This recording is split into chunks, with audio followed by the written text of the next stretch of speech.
श्री दुर्गायै नमः। श्री दुर्गायै नमः। प्रथमो अध्याय। मेधा ऋषि का राजा सुरत और समाधि को भगवती की महिमा बताते हुए मधु कैटव का वध प्रसंग सुनाना। प्रथम चरित्र के ब्रह्मा ऋषि, महाकाली देवता, गायत्री छंद, नंदा शक्ति, रक्तदंती का बीज, अग्नि तत्व और ऋग्वेद स्वरूप हैं। श्री महाकाली देवता की प्रसन्नता के लिए प्रथम चरित्र के जप में विनियोग किया जाता है। भगवान विष्णु के सो जाने पर मधु और कैटव को मारने के लिए कमल जन्मा ब्रह्मा जी ने जिनका सत्वन किया, उन महाकाली देवी का मैं सेवन करता हूँ। वे अपने 10 हाथों में खड्ग, चक्र, गदा, बाण, धनुष, परीघ, शूल, भुषंडी, मस्तक तथा शंख धारण करती हैं। उनके 3 नेत्र हैं। वे समस्त अंगों में दिव्य आभूषणों से विभूषित हैं। उनके शरीर की कांति नीलमणि के समान तथा 10 मुख और 10 पैरों से युक्त हैं। मार्कंडे जी बोले, सूर्य के पुत्र सावर्णी जो 8वें मनु कहे जाते हैं, उनकी उत्पत्ति की कथा विस्तार पूर्वक कहता हूँ, सुनो। सूर्य कुमार महाभाग सावर्णी भगवती महामाया के अनुग्रह से जिस प्रकार मनवंतर के स्वामी हुए, वही प्रसंग सुनाता हूँ।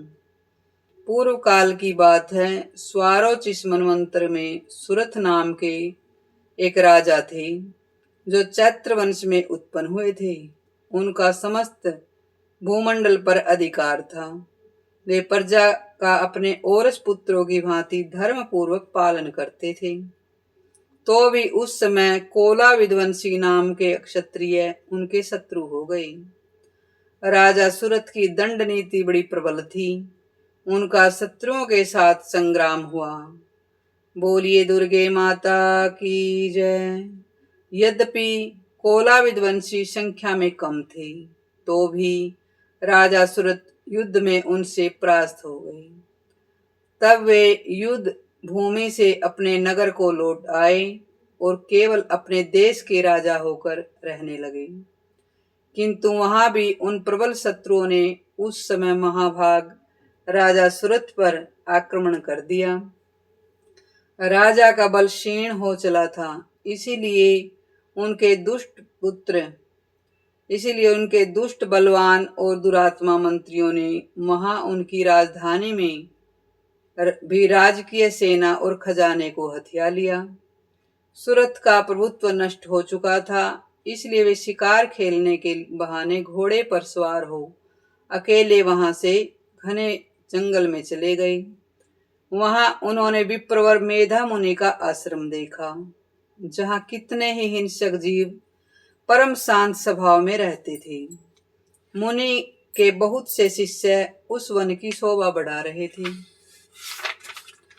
तस्थव वहां जाने पर मुनि ने उनका सत्कार किया और वे उन मुनि श्रेष्ठ के आश्रम पर इधर उधर विचरते हुए कुछ काल तक रहे। फिर ममता से आकृष्ट चित्त होकर वहां इस प्रकार चिंता करने लगे। पूर्व काल में मेरे पूर्वजों ने जिसका पालन किया था, वही नगर आज मुझसे रहित है।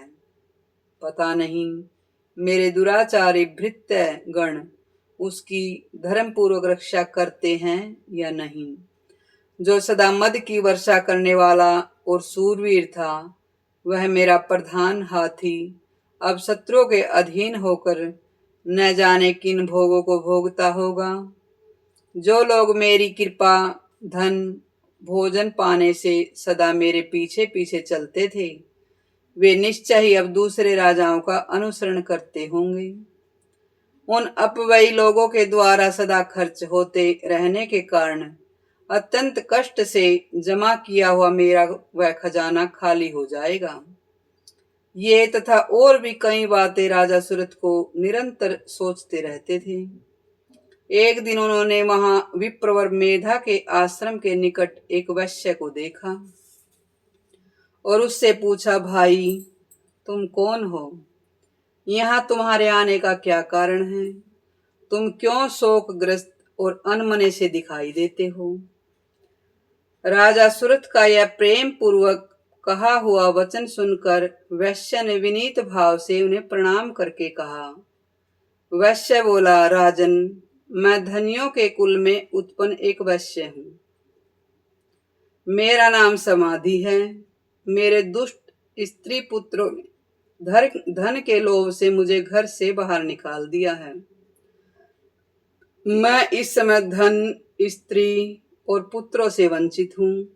मेरे विश्वसनीय बंधुजनों ने मेरा ही धन लेकर मुझे दूर कर दिया। इसीलिए दुखी होकर मैं वन में चला आया हूँ। यहाँ रहकर मैं इस बात को नहीं जानता कि मेरे पुत्रों की, स्त्री की और सुजनों की कुशल है या नहीं। इस समय घर में वे कुशल से रहते हैं अथवा कोई कष्ट है। वे मेरे पुत्र कैसे हैं? क्या वे सदाचारी हैं अथवा दुराचारी हो गए हैं?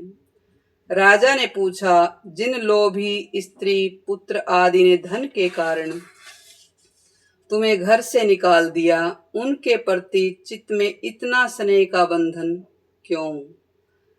वैश्य बोला, आप मेरे विषय में जैसी बात कहते हैं वह सब ठीक है, किंतु क्या करूं, मेरा मन निष्ठुरता को नहीं धारण करता। जिन्होंने धन के लोभ में पड़कर पिता के प्रति स्नेह, पति के प्रति प्रेम और आत्मीय जन के प्रति अनुराग को तिलांजलि दे दी, मुझे घर से निकाल दिया, उन्हीं के प्रति मेरे हृदय में इतना स्नेह है। महामते, गुणहीन बंधुओं के प्रति भी जो मेरा चित्त इस प्रकार प्रेम मगन हो रहा है, यह क्या है? इस बात को मैं जानकर भी नहीं जान पाता।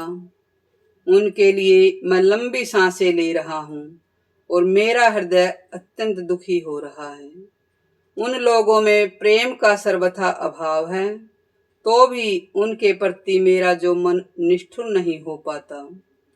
इसके लिए क्या करूं? मार्कंडे जी कहते हैं, ब्राह्मण तदंतर राजाओं में श्रेष्ठ सुरत और वह समाधि नाम के वैश्य दोनों साथ साथ मेधा मुनि की सेवा में उपस्थित हुए और उनके साथ यथा योग्य न्यायकुल विनय पूर्ण बर्ताव करके बैठे। तत्पश्चात वैश्य और राजा ने कुछ वार्तालाप आरंभ किया। राजा ने कहा, भगवान, मैं आपसे एक बात पूछना चाहता हूँ। बताइए, मेरा चित्त अपने अधीन न होने के कारण वह मेरी बात क्यों नहीं मानता? मन को बहुत दुख देती हैं ये सब बातें। तो जो राज्य मेरे हाथ से चला गया, उसमें और उसके संपूर्ण अंगों में मेरी ममता बनी हुई है। मुनि श्रेष्ठ, यह जानते हुए भी कि वह मेरा अब नहीं है, अज्ञानी की भांति मुझे उसके लिए दुख होता है। यह क्या है? इधर यह वैश्य भी घर से अपमानित होकर आया है। इसके पुत्र, स्त्री आदि भृत्यों ने इसे छोड़ दिया है। स्वजनों ने भी इसका परित्याग कर दिया है, तो भी यह उनके प्रति अत्यंत हार्दिक स्नेह रखता है। इस प्रकार यह तथा मैं दोनों ही बहुत दुखी हैं। जिसमें प्रत्यक्ष दोष देखा गया है, उस विषय के लिए भी हमारे मन में ममता जनित आकर्षण पैदा हो रहा है। महाभाग, हम दोनों समझदार हैं, तो भी हम में जो मोह पैदा हुआ है, यह क्या है? विवेक शून्य पुरुष की भांति मुझ में और इसमें यह मूढ़ता प्रत्यक्ष दिखाई देती है। ऋषि बोले, महाभाग, विषय मार्ग का ज्ञान सब जीवों को है। इसी प्रकार विषय भी सबके लिए अलग अलग हैं। कुछ प्राणी दिन में देखते हैं, दूसरे रात में नहीं देखते, तथा कुछ जीव ऐसे हैं जो दिन और रात्रि में बराबर ही देखते हैं। यह ठीक है कि मनुष्य समझदार होते हैं, किंतु केवल वे ही ऐसे नहीं होते। पशु पक्षी और मृग आदि सभी प्राणी समझदार होते हैं। मनुष्यों की समझ भी वैसी ही होती है जैसी उन मृग आदि पक्षियों की होती है, तथा जैसी मनुष्यों की होती है वैसी उन मृग पक्षी आदि की होती है, तथा अन्य बातें भी प्राय दोनों में समान ही हैं। समझ होने पर भी इन पक्षियों को तो देखो, ये स्वयं भूख से पीड़ित होते हुए भी मोहवश बच्चों की चोंच में कितने चाव से अन्न के दाने डाल रहे हैं। नरश्रेष्ठ, क्या तुम नहीं देखते कि ये मनुष्य समझदार होते हुए भी लोभवश अपने किए हुए उपकार का बदला पाने के लिए पुत्रों की अभिलाषा करते हैं। यद्यपि उन सब में समझ की कमी नहीं है, तथापि संसार की स्थिति, जन्म मरण की परंपरा बनाए रखने वाली भगवती महामाया के प्रभाव द्वारा ममता में भंवर से युक्त मोह के गहरे गर्त में गिराए गए हैं।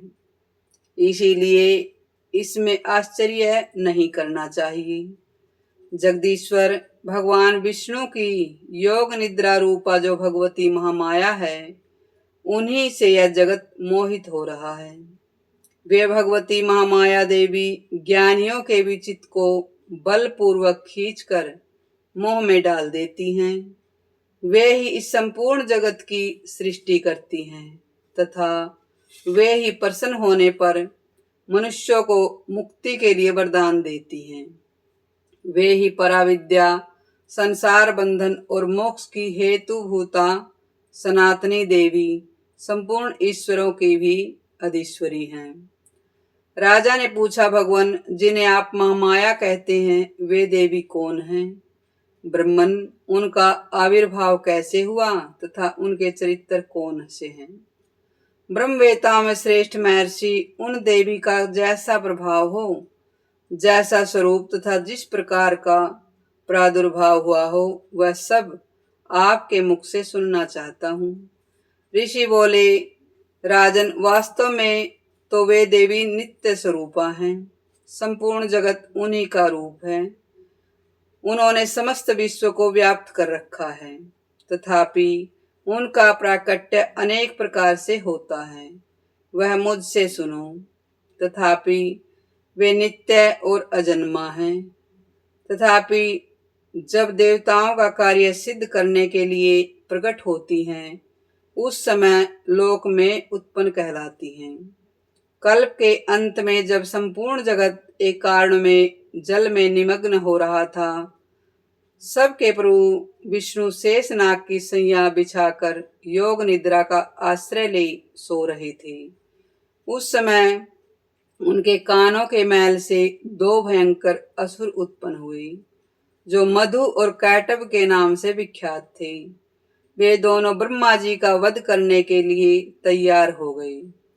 भगवान विष्णु के नाभि कमल में विराजमान प्रजापति ब्रह्मा जी ने जब उन दोनों भयानक असुरों को अपने पास आया और भगवान को सोया हुआ देखा, तो एकाग्रचित होकर उन्होंने भगवान विष्णु को जगाने के लिए उनके नेत्रों में निवास करने वाली योग निद्रा का सत्वन आरंभ किया, जो इस विश्व की अधीश्वरी, जगत को धारण करने वाली, संसार का पालन और संहार करने वाली तथा तेज स्वरूप भगवान विष्णु की अनुपम शक्ति हैं।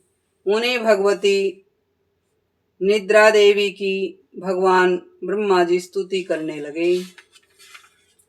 ब्रह्मा जी ने कहा, देवी, तुम स्वा हो, तुम ही स्वधा हो, तुम ही वष्टकार हो।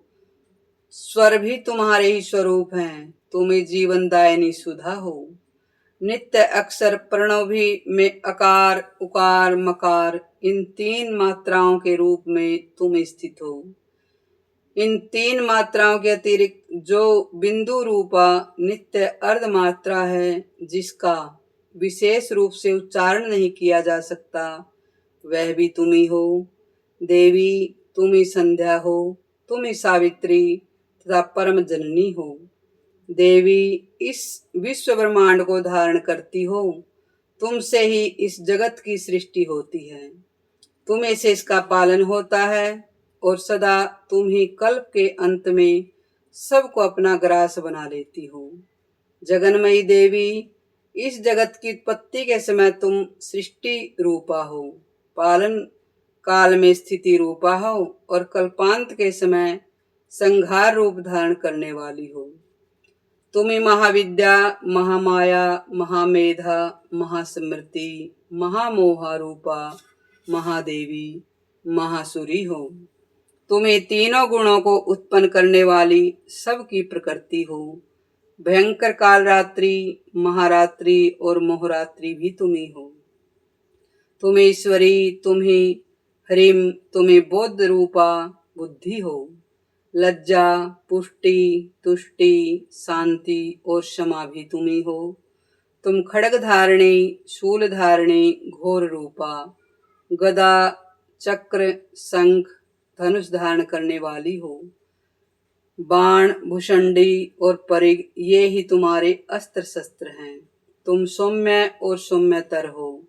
इतना ही नहीं, जितने भी सौम्य एवं सुंदर पदार्थ हैं उन सब की अपेक्षा तुम अत्यधिक सुंदरी हो। पर और अपर सबसे परे रहने वाली परमेश्वरी हो। सर्वस्वरूपे देवी, कहीं भी सत असत जो कुछ भी वस्तुएं हैं और उन सब की जो शक्ति है वह तुम ही हो। ऐसी अवस्था में तुम्हारी स्तुति क्या हो सकती है? जो इस जगत की सृष्टि, पालन और संहार करते हैं, उन भगवान को जब तुमने निद्रा के अधीन कर लिया, तब तुम्हारी स्तुति करने में यहाँ कौन समर्थ हो सकता है? मुझको, भगवान शंकर को और भगवान विष्णु को भी तुमने ही शरीर धारण कराया है। अतः तुम्हारी स्तुति करने की शक्ति किसमें है? देवी, तुम तो अपने इन उदार प्रभावों से ही प्रशंसित हो। ये जो दोनों दुर्धर्ष असुर मधु और कैटभ हैं, इनको मोह में डाल दो। जगदीश्वर भगवान विष्णु को शीघ्र ही जगा दो। साथ ही इनके भीतर इन दोनों महान असुरों को मार डालने की बुद्धि उत्पन्न कर दो। ऋषि कहते, राजन, जब ब्रह्मा जी ने मां मधु और कैटभ को मारने के उद्देश्य से भगवान विष्णु को जगाने के लिए तमोगुण की अधिष्ठात्री देवी योग निद्रा की इस प्रकार स्तुति की, तब वे भगवान के नेत्र, मुख, नासिका, बाहु, हृदय, वक्षस्थल से निकलकर अव्यक्त जन्मा ब्रह्मा जी की दृष्टि के समक्ष खड़ी हो गई। बोलिए दुर्गे माता की जय। योग निद्रा से युक्त होने पर जगत के स्वामी भगवान जनार्दन उस एकार्ण जल में शेषनाग की सैया से जाग उठे। फिर उन्होंने उन दोनों असुरों को देखा। वे दुरात्मा मधु और कैटभ बलवान तथा पराक्रमी थे। क्रोध से लाल आंखें किए ब्रह्मा जी को खा जाने के लिए उद्योग कर रहे थे।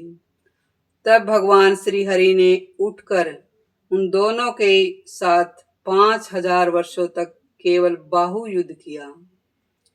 वे दोनों भी अत्यंत बल के कारण उन्मत्त हो रहे थे। इधर महामाया ने भी उन्हें मोह में डाल रखा था।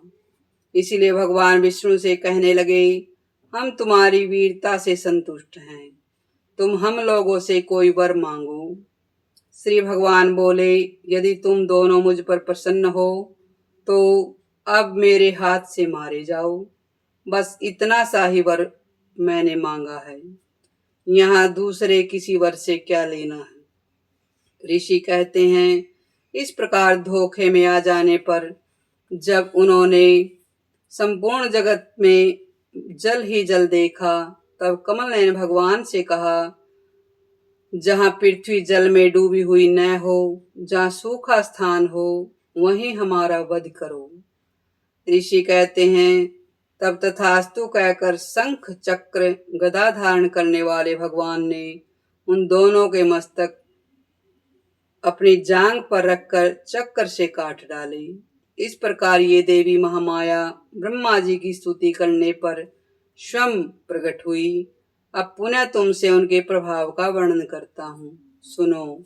इस प्रकार मार्कंडे पुराण में सावर्णी मनवंतर की कथा के अंतर्गत देवी महात्म्य में मधु कैटभ नाम का पहला चरित्र माँ भगवती चरणों अर्पणम अस्तु। हरे नमः, हरे नमः, हरे नमः।